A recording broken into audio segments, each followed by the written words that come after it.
Shrug family, this week on Barbell Shrugged, Dr. Melissa Capurro is coming into the podcast. She is the resident physical therapist inside Rapid Health Optimization, and she's also, one thing that gets her really stoked, we talked about it, competing in CrossFit. She loves lifting the weights really fast and competing against people, which I used to do, so we have some fun stuff to talk about and how CrossFit has changed in the competition scene over the years, but most importantly, her ability to work with our clients and getting them pain-free at all ages of and experience levels in their life. She does a phenomenal job inside Arate, the signature program inside Rapid that you can learn more by heading over to rapidhealthreport.com, where you can see Dr. Andy Galpin and Dan Garner doing a free lab, lifestyle, and performance analysis. All of that available to you for free over at rapidhealthreport.com. Friends, let's get into the show. Welcome to Barbell Shrugged. I'm Anders Warner, Doug Larson, Melissa Capurro. How's life? Hey guys, I'm super excited to be here. Life is good. It's really cool because I've been listening to this podcast for years, and being able to be a guest on this podcast is really, really awesome. So I'm happy to be here. Well, the whole Shrugged family needs to hear and learn from you. And you just got back from beautiful Miami. I want to hear all about Wodapalooza because I'm an old man, and when I think about Wodapalooza, when I was a younger man, I only think about Guido Trinidad and the original of that big party. And now it's like a giant festival of fitness down there. It's like illegal to wear a shirt. Nobody is not completely bronzed. For some reason, even like the people from Wisconsin that show up are like perfectly spray tanned, knowing that they're going to be in Miami for 5 days. But yeah, I want to hear, how'd you guys do as a team? And what's kind of like the latest on Wodapalooza? Yeah, it was such a great weekend. I feel like I hyped up this weekend so much going into it because the other times that I've been to Wodapalooza, I competed there once before and I volunteered there once before as medical staff prior to this year. Yeah. It's always been so amazing just seeing the community, the CrossFit community out there supporting one another. This is the one competition that you can actually get up close and personal with elite athletes. Like, you can be in the same warm-up area as them. You can see them on, the stage that you're going to be on, working out, doing the same workouts. Yeah. So you it was really, really Club 11 right after. Just saying. Just saying. It's exactly. possible. They're probably there with Doug. Yeah, and not me. I'm at home sleeping. Yeah, every year they also last have comment wasn't true at all. For the record, the Anders is home sleeping part, no. That guy's going straight to the airport. These are not true stories, Melissa. We are very responsible people. We may have done that though. I love it. That's why we don't go to Wodapalooza anymore. We're married with kids. We have to be better people. What was the last time you guys were there? Literally that year that he's talking about. I'll tell even the better part of that story. Not only did we happen to pull an all-nighter at Club 11 with some friends from the CrossFit community, but I was moving that weekend from San Diego to North Carolina. So I spent, and my wife, we had just had our baby, so I had a 6-month-old at home that my wife was with while I was in Miami, hanging out with my fitness friends, doing podcasts, living the dream. Full night, didn't make it home, picked the backpack up at 5 a.m. With one of the interns that was she was interning with us, and it was like her like, congratulations, you did it. We're gonna go write recommendations for you and all this stuff now. Hopped on a plane at like 6:30, got to San Diego like 8 hours later. And I looked at my wife and I was like, I'm really tired. Meanwhile, there's an entire moving crew. There's like 10 people in my house, like moving all of our stuff out. She's been with a 6-month-old. The look that I got upon asking if I could take a nap is one that you don't ever want to see again. It's like, I think you should fall in line here and start helping. Oh my goodness. I love Wodapalooza. Yeah, Wodapalooza is great. I may have shared many of these kind of like CrossFit competition things. I actually am like super interested in how many competitions do you do a year, and how do you kind of like lay out a season, and what are like the big events these days? I don't follow it that much anymore. Yeah, that's a great question. So I would say as of late, I probably do 2 to 3 competitions a year. This past year was a little bit more than that because I do count the Open as a competition. Yeah. So typically I'll do the Open, I'll do a bigger competition and maybe one other smaller one. Um, in terms of the season, it starts with the Open, right? So the Open is, I guess, the beginning of the season for all of Yeah. us, even those of us that aren't going to semifinals or the games. And then, once the Open is over, now that they've gotten rid of quarterfinals, it's like your season kind of ends there, right? So you can really, have other competitions that you want to get into anywhere dispersed throughout the year. So I make sure that after I do any competition, whether it's the Open or any other local event, that I take a couple months off of competing after that, just because my central nervous system personally gets super fried after a competition. So once I do the Open this year, which actually starts next week, I'll probably take another, this is actually a little bit of a different kind of year because I'm doing a partner competition with my boyfriend just a month and a half after the Open. But after that, I'm taking some time off because I actually just really want to focus on training. But my general rule of thumb, just like I said, is to try and take a couple months off to really focus on training, because when you're Yeah. competing and you're training for a competition, you're not actually getting better as an athlete. You're just preparing for that one event. Yeah. You got to go sit on the rower, build an engine. You just ride that bike. You don't go anywhere. You just keep on breathing, keep moving the blood around. Exactly. Um, Exactly. Actually, I want you to dig into that a little bit more. Like, how do you distinguish between kind of the off season and the in season, as far as how you're getting better in the off season versus like just preparing specifically for whatever event you're going into? Yeah. So, in terms of just training for an event, like, and when I say event, I mean like whether it's a 1 or 2 day competition, I try personally not to spend more than a month or so getting ready for that specific event, just because you're really honed into the workouts, which you really know usually a couple weeks ahead of time, a month ahead of time.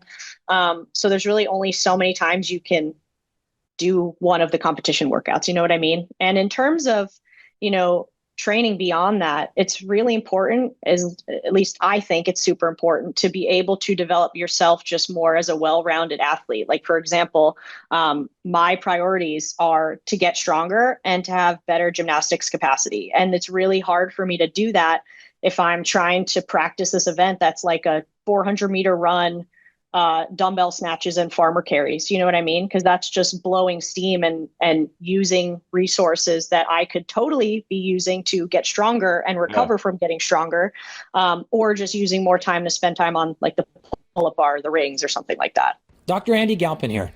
As a listener of the show, you've probably heard us talking about the RTA program, which we're all incredibly proud of. It's a culmination of everything Dan Garner and I have learned over more than 2 decades of working with some of the world's most elite performers, award-winning athletes, billionaires, musicians, executives, and frankly, anyone who just wanted to be at their absolute best. RTA is not a normal coaching program. It's not just macros and a workout plan. It's not physique transformation and pre and post pictures. RTA is something completely different. RTA is incredibly comprehensive and designed to uncover your unique molecular signature, find your performance anchors, and solve them permanently.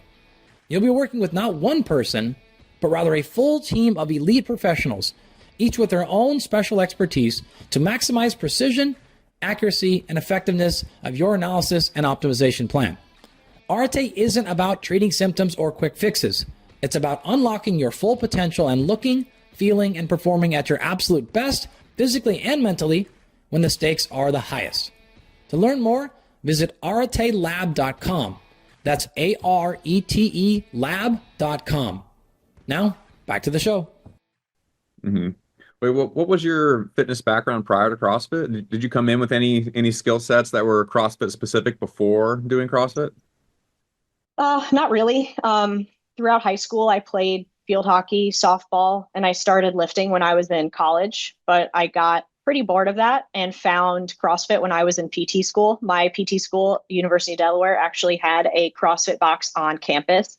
Like, it was cool. We actually had in our rec center, like, our own little CrossFit gym, it's affiliated. It was super cool. So I found it there, fell in love with it. And that's kind of how I started that. but I don't really have much to really, make sure I was prepared for CrossFit other than just the requisite strength that I had going into it. And do you still have like CrossFit specific skills that you struggle with to this day, like your classic, like your muscle ups, your handstand push ups, and you mentioned gymnastic skills, or like snatching and catching all the way at the bottom in perfect technique, or whatever it is? Like, what are you currently working on that even though you've been in the game for a long time and you compete, you still have these things that are like your kind of the weak links in your chain? Yeah, 100%. So any type of muscle up is a weak point for me right now. I've done all of them before. However, it's very much a mental skill for me as much as it is physical, but more so mental for me because one day I'll have 6 unbroken bar muscle ups and they feel great, and another day I'll have 1 and I'm like, oh, these feel terrible. So I've definitely struggled with mentally being able to do these skills in the past as well. And I think it's more mental than it is physical for sure. Being a physical therapist and like having a comprehensive understanding of what good movement is, and how to correct poor movement and turn it into good movement with range of motion, strength, and working on weak muscle groups and whatever it is. Do you find that it's still difficult to kind of quote unquote train yourself versus having a coach? Or do you feel like because you know what you know, like you actually can make much faster progress as a result? So I actually do have a coach. My coach is the owner of my CrossFit gym, which is CrossFit West Chase. I've been working with him now for, probably over a year, probably a year and a half at this point. But to your point, being a physical therapist, I almost feel like it's more of a negative for me because I'm such a perfectionist with my movement. It's like if something doesn't feel good or look good, I'm like, screw it. Like that's terrible today. Like we don't have these today. So it almost contributes to that negative self-talk that I know I have with myself when a movement doesn't feel good. So it's almost like I know too much at times, which kind of is really annoying, but it's the reality of being a movement specialist. Everybody that just listened to that might be rolling their eyes and going, what is a muscle up? And what are these people talking about? Because many of our clients as well, which I didn't even kind of realize we were talking about it before the show, like there's a large gap sometimes for people that are hearing about really high level performance, and then they get into kind of our program and it's like, okay, ready, set, go lift weights. And they go, well, the last thing I did was P90X when that was super popular, like the Beachbody DVDs. And now all of a sudden we have somebody that's like telling us about movement patterns and all of these things that sound very complex. I'd love to kind of understand where your mindset and kind of like the education side of how you get many of our clients that just haven't been in weight rooms their whole life. And that could be they were, cyclists or something and it wasn't a part of their training, but getting them comfortable moving well so that they're not at risk of having injury, which is obviously everybody's worst case scenario, is coming to lift weights and now all of a sudden they're banged up and having to deal with like nagging pain all the time. I'd love to hear just kind of like what your first step is in getting people to actually understand that their body is supposed to move a specific way, and steps that you take to kind of getting them turning into real movers. Yeah. So with our clients, this definitely starts on our first initial call to talk about like any injuries that they've had in the past, anything limiting them from being able to be the best mover they could be. And I think a big part of it is just bringing awareness to the client. So after we have our initial call, we'll go through a testing procedure where I prescribe testing movements to them that are specific to whatever their ailments are. So every single client gets a mobility screen, and then I give them specific testing based on what they're feeling. So having them go through these testing movements, whether it be mobility, strength, stability, it's a huge opportunity for them to open their eyes to like, oh my gosh, I did not know that my right leg was so weak compared to my left leg. Like I couldn't stand on my right leg for 10 seconds to pass this kettlebell back and forth, but my other leg was completely fine.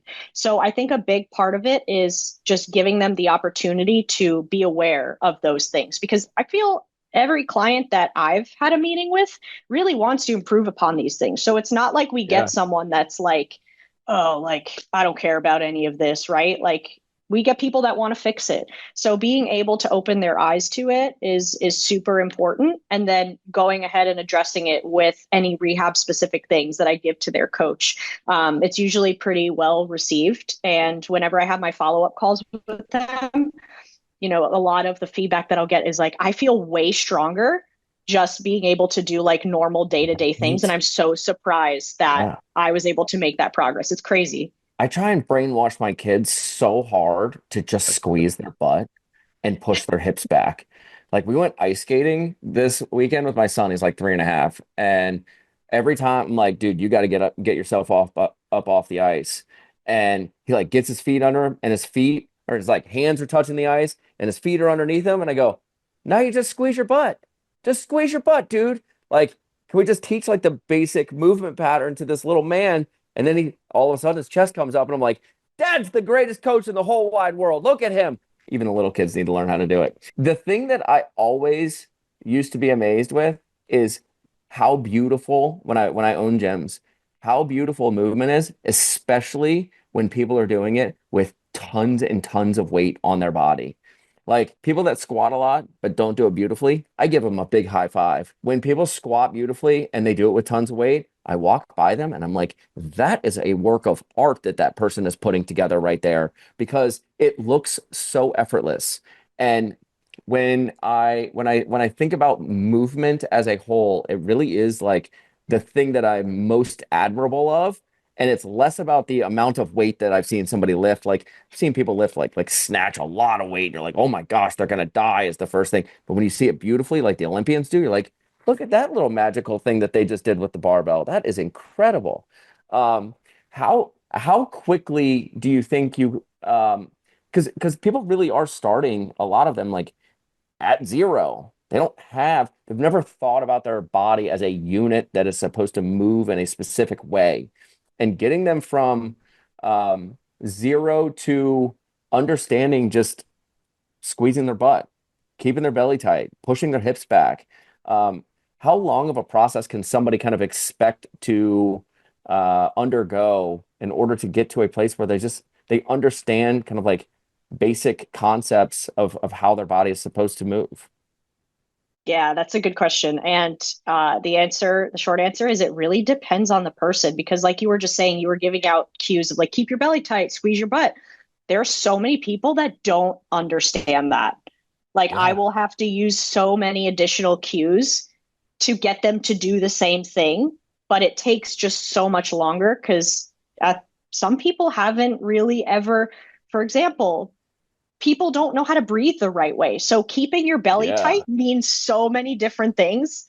And what I've learned that could mean over my years of being a movement specialist is insane. Right? It's crazy. And then people just like some people don't even know that their glutes exist or how to use them. Right. Yeah, So getting them to like set up correctly for a deadlift or, you know, sit properly in the bottom of a squat, it's so different depending on the client. But at least with our process, with our movement screen, our mobility screen, having them go through that gives me a really good idea of like what movement patterns are they really capable of doing? What are they not capable of doing? And then from there, I can prescribe whatever is needed to be able to give them the ability to do it because so many people don't even know they have mobility limitations. Like you ever see like one of those immature squats where it's like their chest comes forward and their knees don't drive over their toes at all. They're like, oh yeah, I'm squatting. And they're like, this is great. And I'm like, this is trash. We need to work on your ankles. We need to get you to keep your chest up. Yeah. Maybe we need to work on your hips, right? So just being able, like I said before, to give them that awareness of like, this needs to be better in us to really optimize this movement pattern here. Yeah. It's very complicated. It's an awesome subject because it can go all the way like nobody ever thinks about their ankles. That's just like a thing that you walk on, and you never really actually like put all those pieces together until you really start to dive into all of it. How often do you kind of run across the people that I'm thinking of one specific person that I've worked with recently, where it's like, okay, bend over and touch your toes. The next thing you know, they've like yogied themselves into a pretzel and they're like reaching behind them. And then they go, I'm just trying to like stretch this back pain away. And you go, whoa, no, no, no, no. Wait, hold on. You can't stretch the thing that you've already stretched way too far. Um, do you ever kind of, or I guess like, what is your process in working with clients when you start to actually break down the differences between mobility, stability, and how that actually relates to proper movement? Yeah. So that client that you're talking about, or that We type of all know who client, she is because she's the best. and just that person in general, because that there's a lot of those out there, Yeah, they feel tight, which is it's weird. crazy. Yeah. Yeah, exactly. So that's that type of client is a lot different than most of the people I see. I will say that. I do think of one person in terms of our clients, and I've seen it elsewhere in my, personal patients as well. But those people don't, they first need the education of like, hey, you have too much mobility. Now we Yeah. need to work on stabilizing what you have, because you have so much that it's like you're almost at more risk to injure yourself because you just don't have the strength or stability in that range at all. So having that conversation with them, I feel like is tough, because they're like, but I just really want to stretch. And I'm like, but you can't stretch anymore. Like, where are you going to go? There's no tissue left. Mhm. Right. So, having that conversation and getting them to buy into that is definitely number one, because they don't want to buy into that. Yeah. Well, a lot of times the stretching kind of feels good. And so because it feels nice, they think it's going to fix the problem, but that's not necessarily the case. Can you dig more into like where and when you need more mobility and where and when you need more stability, which you've already touched on a little bit? How does it all play together? Yeah. So there's a phrase that I heard. I took this gymnastics course over the weekend, and one of the instructors said a really awesome phrase that I learned in PT school, and I haven't heard it since then. And it was proximal stability equals distal mobility. I So I love that think, one. is that good? Yeah, you can't fire a cannon from a canoe. Exactly, exactly. So, the more strength and stability that we have towards the center of our bodies allows us to move other parts of our bodies, our arms, our shoulders, our legs, even more and even better. So, kind of like we just talked about, when someone has a lot of range of motion, usually what my thought is, I kind of have to know more about the client in general, but usually what they need is strength and stability. Whereas, for example, someone is limited in mobility in terms of not meeting standards for our movement tests. That's kind of like where I have to start, because in terms of what our athletes need, at the bottom of that period, if they can't move well because of mobility limitations, that's your first step, because that's the lowest hanging fruit, right? You can't get stronger in a range of motion if you don't have that range of motion. So, for example, if we have a client that can only squat to parallel, like, you can't expect them to progress in their squatting if they can't even strengthen that whole range of motion. So being able to work with those people to mobilize more and then progressively overload them is what they need. But it's really such a diverse population, and those two types of clients are so different. Yeah. I actually love that specific thing. Like the number of times in 29 years of doing this fitness thing. Um, when you're like younger in the game and you don't have like a ton of experience, and I could tell you all the bad stories of me being a bad trainer as well. Um, Thinking I was like so right that you have to do something a certain way, and if you don't do it a certain way, you're definitely not getting any results, and you're failing yourself, and you're like so stuck. And then now when I look at everything on the movement side, there's such an application for quarter squats sometimes, like partial ranges of motion, isometrics, and finding those people that actually don't really need any range of motion. They've got plenty of it.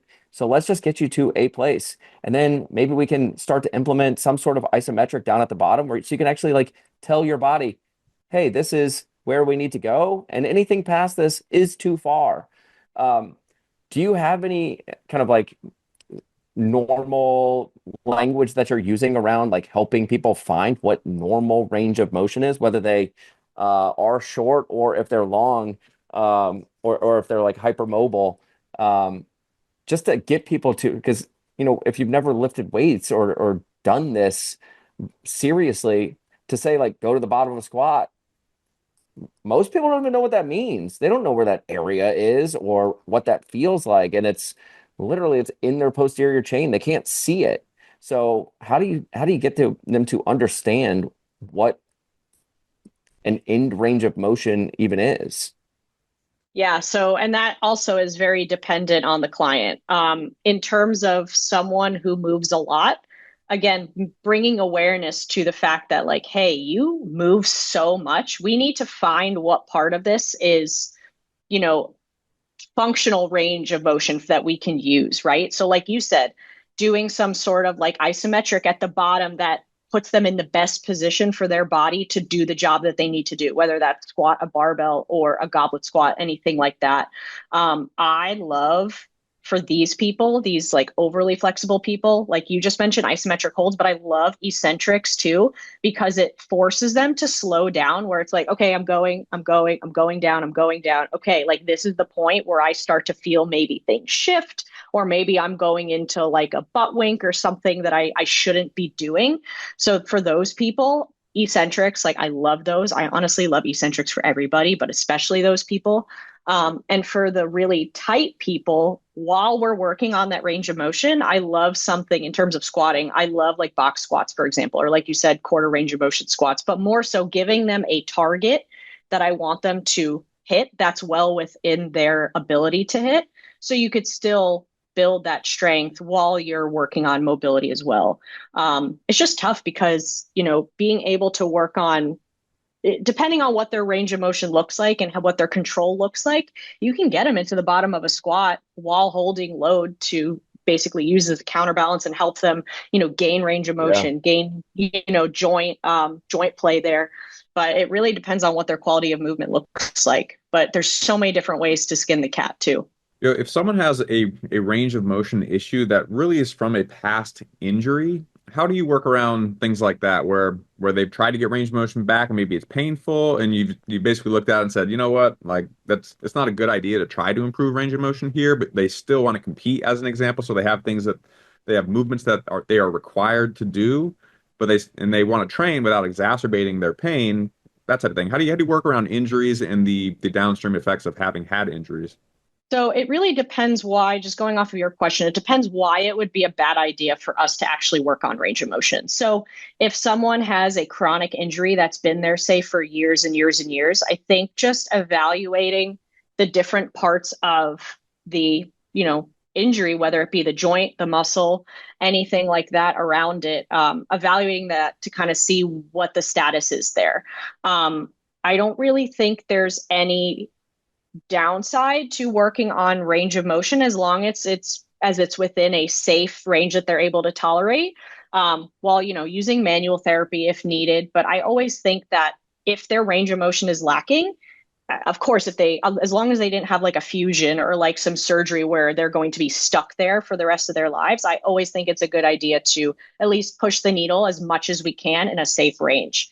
But with that being said, you can use other modalities and other movements to train. So for example, if someone's limited in shoulder flexion, you ask them to raise their arm up above their shoulder and they can only reach to maybe just a little bit above shoulder height.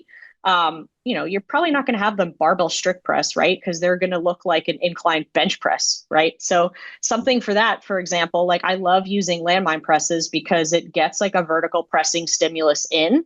But it doesn't force them into range of motion that they don't have. But if I'm seeing a client that needs to be able to, for example, compete in CrossFit, I need to be able to make sure that they can raise their shoulders above their head because CrossFit requires so much of us. And a lot of just daily activities require so much of us to be able to do things overhead, grabbing a cup out of the cabinet, picking up your child and maybe raising them overhead, stuff like that. So, I think there's merit to all of that. Yeah, oh, go ahead, Doug. You look like you had something intelligent to say. I was going to go back onto the injury front here. Like, have you had any recent injuries that you're currently working around, and what have you had success with? Oh gosh, did I not show you guys the video? No. Remind me. Oh my gosh, I should have sent it to you guys, or I should have sent this in the chat. But literally, this is a great story. 10 days before Wadapalooza, I was playing with one of the workouts, and one of the workouts was with your team, you have to accumulate 30 overhead squats at 105 pounds, 20 overhead squats at 125 pounds, 10 overhead squats at 145. So, my team and I were strategizing, we're figuring out who can do what. I can't snatch 145, which was the last bar, right? I was actually also using a shorty bar, which it's a shorter bar. It weighs less, but it also has less width, right? So can't snatch 145, definitely can't snatch it with a shorty bar. So I was trying to figure out how to get this 145 bar over my head. So I cleaned it, had it in my front rack, and a friend of mine was like, oh, at this point I had been playing with how to get it overhead for about 15 minutes. So I was kind of tired at this point. My friend was like, just dip and drive it overhead just to get it into your back rack. Like, don't get it all the way overhead, but just flip it over your head. I was like, all right, cool. Yeah, 145 with a shorty bar. That feels like 165. Why not? So I did. Sure. And I was hanging onto it. I was holding onto it, and I forgot to let go as it fell behind me because I completely missed my back rack. Oh. So needless to say, my elbows came into like this extremely forward position. I had the most shoulder external rotation I've ever had in my entire life. Yeah. And I sprained both of my elbows 10 days before Wadapalooza. So I reached out to a friend of mine who is a chiropractor who does a lot of great manual work. He took care of me in terms of manual stuff, like using the laser, anything just like acute that needed to be done. And I started rehabbing myself, and I was fine for the competition. But I definitely am still limited in terms of like end range of flexion motion. So I can't like bend my elbow all the way completely yet. Front rack need some position. time off. Time for a little break. Yeah. Competing wise, probably for sure. Yeah. I mean, I could straighten it all the way, but does it hurt in the turnover? Like snatch and jerks? Front rack is very uncomfortable. Snatching is fine. Like anything with a straight arm, I'm good with. Like handstand walking, no issues. But anything in the front rack is miserable because that arm will start to like creep out. So we're currently working on that. She just did a front rack. Do you see how jacked that girl is? That was, for those of you listening in your car, my gosh, put a front rack in that girl and there's biceps all over the place. Good job. Proud of you. Yeah. Yeah, it was actually both elbows that I sprained, but the right one is so much worse. Yes. Yeah. Yo, I'm super curious what your thoughts are on I use mine all the time still. And I don't know if I use it out of just like having one and the placebo effect of it feels good, or if there's real benefit to some of these like e-stim machines. Like I have an old Power Dot that I use all the time still. Is it actually working, or does it just make me feel good? I mean, I have a Power Dot too. I have not used it in what feels like years. I have mine to be just honest, like sitting next to the couch, and I'll just like throw it on an arm, throw it on a shoulder, throw it on a leg. Like anytime there's just like a very minor thing that I'm like feeling, it's kind of like a warm blanket. I just put it on, and then I go, I think I'm doing something. But you're a pro. Does it really work? So when you think about she's about it, to say no. Well, here's the thing. It's a muscle stimulator, right? So it's forcing muscular contraction, which is bringing blood flow to the area, which is never a bad thing. Yeah. Beyond that, I don't know really what it does, to be honest with you. But I think that blood flow and bringing, healing cells to an injured area or an area maybe that's overused or just sore, like there's nothing wrong with it. How much it's going to do for you, I'm not super sure about that. But however, I swear by red light. Do you guys use red light? No, tell me about it. Regular. It's supposed to grow your hair, which as soon as I heard that, I was like, they're just lying. Oh no, I benefits there, but no, I've never invested in a red light anything and used it consistently. So I love my red light. I have a couple different red light devices. I have like a red light panel that just like stays on like one of my desks. And then I have like an actual red light device that I can like strap to any body part. But essentially I've seen those. Yeah, they're cool. Yeah. They're super cool. So it does stimulate like collagen production. So if you get it close enough to like any surface, especially for like injured areas, like I'll throw it on my elbow and it's so like it's literally on my elbow. So it is able to kind of help produce and supply collagen and help that rebuild. So ligaments, that sort of tissue. I've been using it for that and it's been really, really helpful. It is really good for hair, nails, and skin. So collagen production there for sure. But the same thing too, like blood flow, being able to bring blood flow to those areas. But I think the biggest thing that I'm loving about it is that collagen production sort of effect for sure. Yeah. Are there any other things that you recommend people as far as like the recovery side of things? I know Normatec boots, like there's so many tools that come out now. Any of them that pass your test of that people should be looking into? I mean, to be Christmas honest with presents. you, for Christmas presents, like, That's a I long mean, I, ways off. yeah, I mean, February. I would love a red light device, like for anybody, just because you can use it for so Yeah. many different things. But honestly, like a sauna, like those, Yeah. obviously, we know the benefits of that. Um, the Normatec boots, I don't really know how much they do other than just like push Blood flow. body fluid around blood flow. Yeah, other than that, I'm not really sure. But honestly, you can't, if you don't have a good diet, good stress management, sleeping well, like you're really not in any place to be Yeah. buying any of those things, right? I'm so happy you just said that actually. How kind of the relationship between stress management and the tension people are holding in their bodies. Like, how often do you kind of look at people and go, "Oh yeah, you lack flexibility, but the thing you need to do is just go breathe." Are there, how do you kind of manage? I guess this really gets into kind of like the psyche of the person that you're working with, their personality, how open they are. It's like countless times I've seen in my life, like we could go stretch. I could literally get like fold, I could like push on your back to loosen your hamstrings as hard as I can.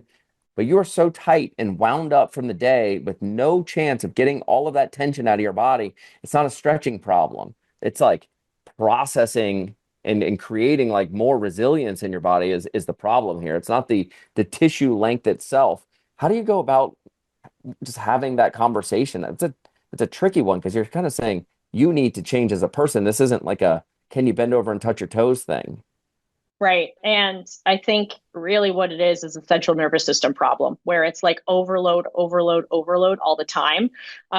With our clients and my patients here personally, we'll be talking about like stress, diet, and sleep. And obviously that's something that's heavily, talked about and addressed in our program as well. But I think being able to just really get a handle on those three things, you'll get a pretty good idea of where someone's at in terms of that kind of like spectrum of like super wound up, like what that all looks like versus like pretty relaxed, like usually has most of their stuff in check, right?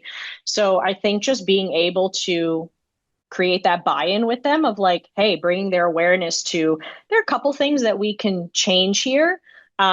Sometimes it's well received, sometimes it's not, but you really just kind of have to gauge their I guess need or want to change those things. You know what I mean? But they have to Yeah. be aware of the trade-off of like, well, if you don't address these things, like we may not be able to make progress. But usually I feel like most people are pretty on board with being able to make those changes. But it's hard, you know. Speaking of trade-offs, especially with some of our older clients, like they're not CrossFit competitors. Of course, it's good to be able to do all the basic movement patterns effectively, but you don't have to do them with one rep max weight on a regular basis to be a healthy person and live a long, meaningful life. Um, in my experience, oftentimes, kind of the majority of the physical therapy field is more conservative in how they program for people because they're trying to minimize injury potential for the future more so than people that are just wanting to go 100% or 100 miles an hour as an athlete. Um, what are your thoughts on people that they are a little bit older, even if they have quote unquote good technique on programming for someone where you're minimizing the potential for injury for the long term? Yeah, I guess that really matters by just like asking them like what if they have good form with something, like I would have them do it. Like I'm sure there are some clients that are older in our program that are, able to do those types of movements, barbell back squats, deadlifts, stuff like that. I mean, I honestly think that getting strong is, something that's going to protect us well into our older ages. So I think the more that we're able to do, the better.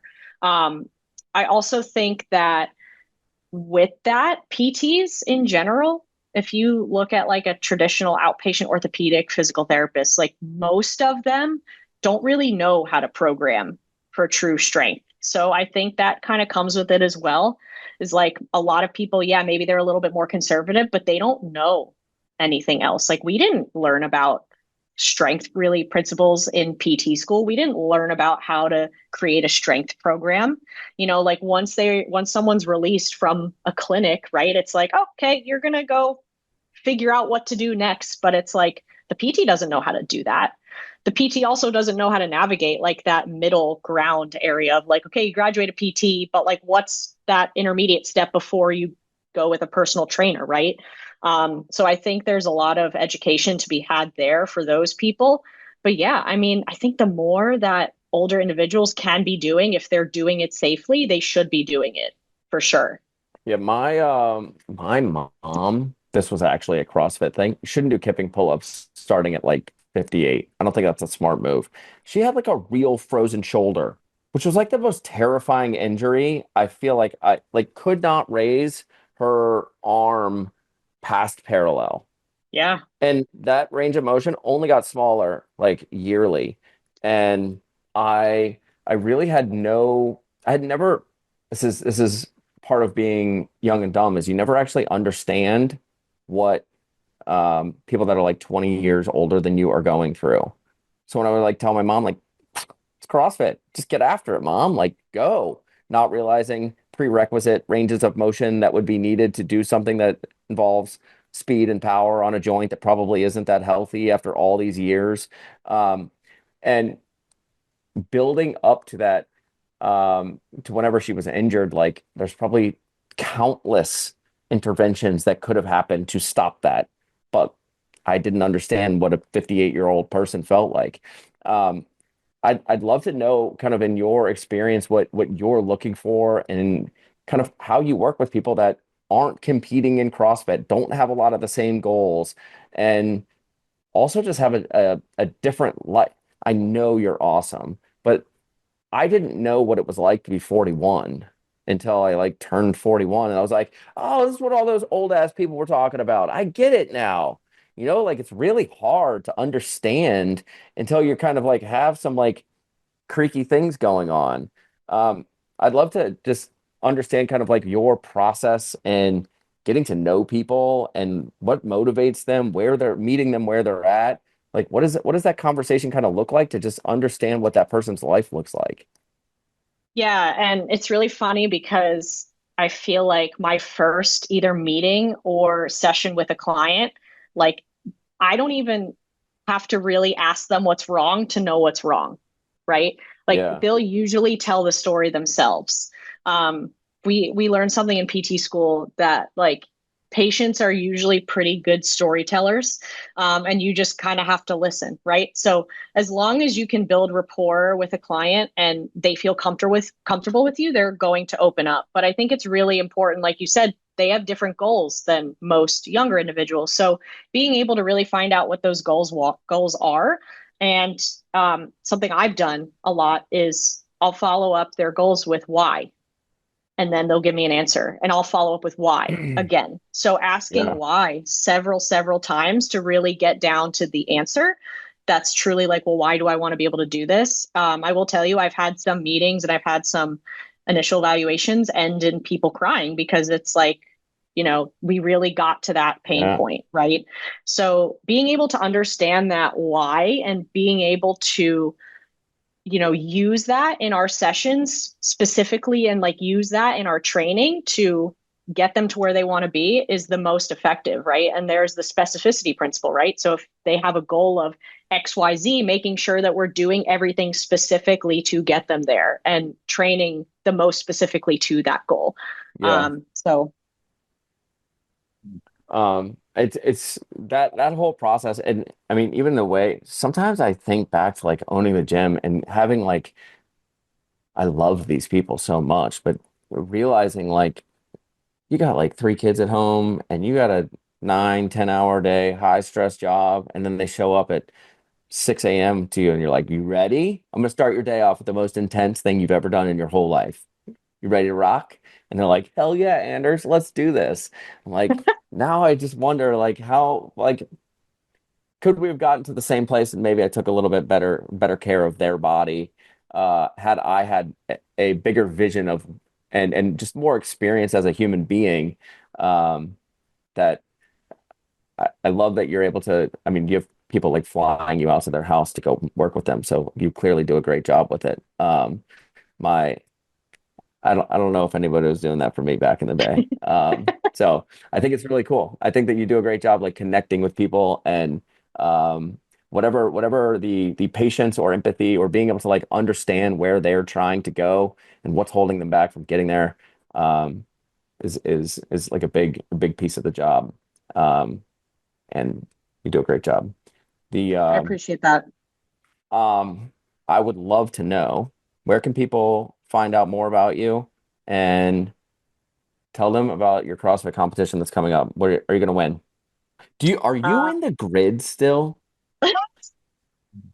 Let's get down to like the real OG thing here.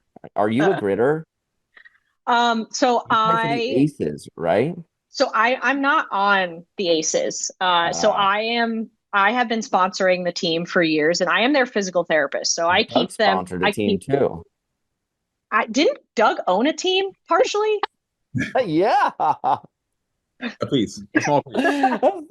A real sponsorship with equity involved.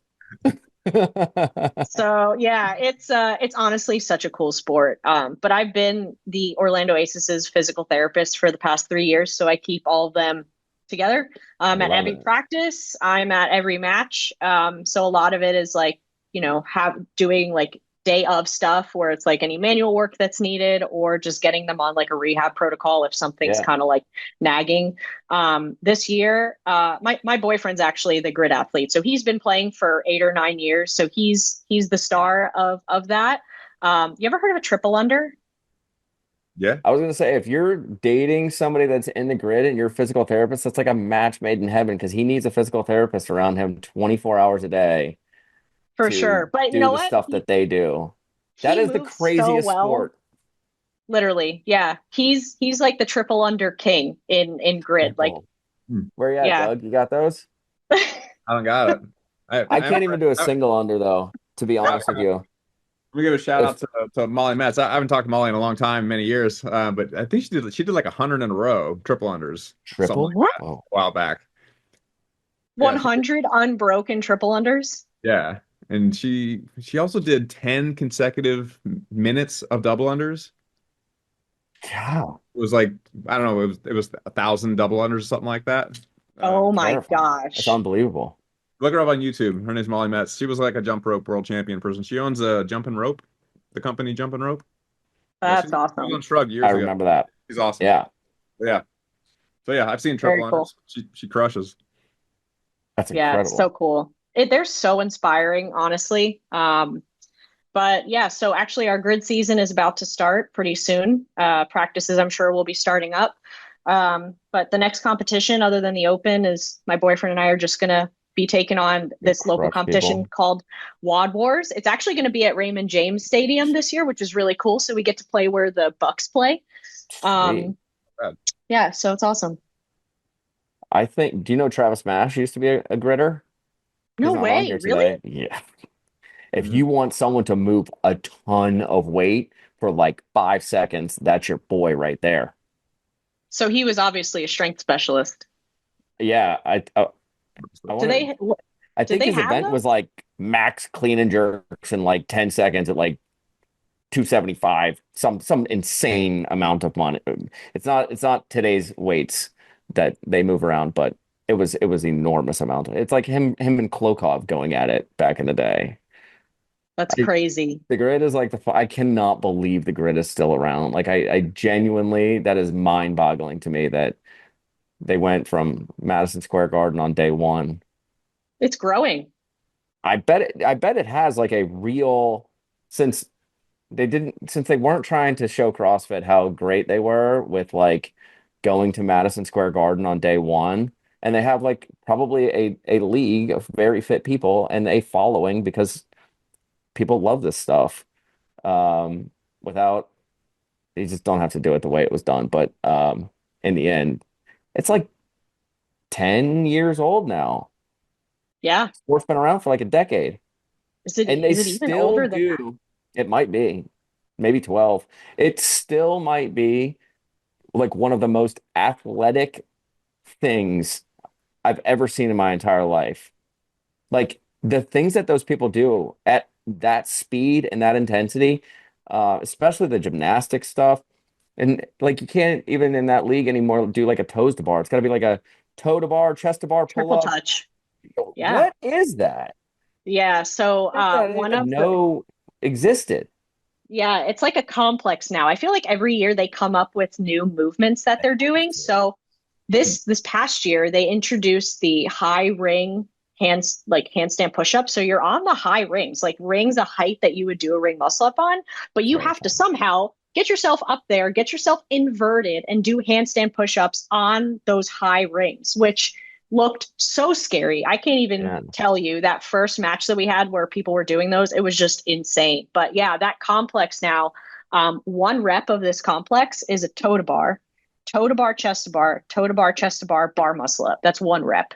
Yeah. Unbroken. It's like all of the things that you did after you were done training just to be fun and hang out with your friends, people are doing for sport at very high intensity. Yeah.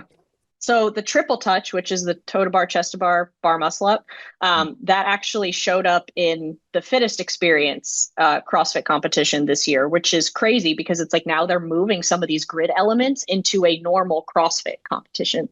So it's kind of cool to see how there's like some crossover. But I think with the way that CrossFit is doing their season this year, I feel like grid may be becoming a little bit more popular because it's like, oh, I may not get to compete as far as I want to.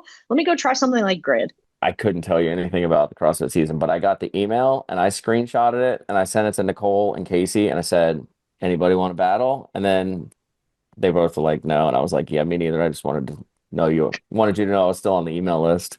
Where can people find you? Instagram's probably the easiest way. The Stoic Physio on Instagram is where you can see a lot of the stuff that I'm up to.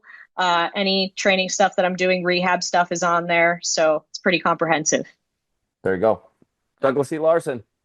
Bet on Instagram, Douglas E. Larson. Melissa, appreciate you coming on the show and love having you on the Rapid team. And shout out to Sean Pastuch for connecting us. A great dude, and he hooked it up, and now you're on the team. So appreciate it. We haven't even talked about your least adherent pain in the butt client, Doug Larson.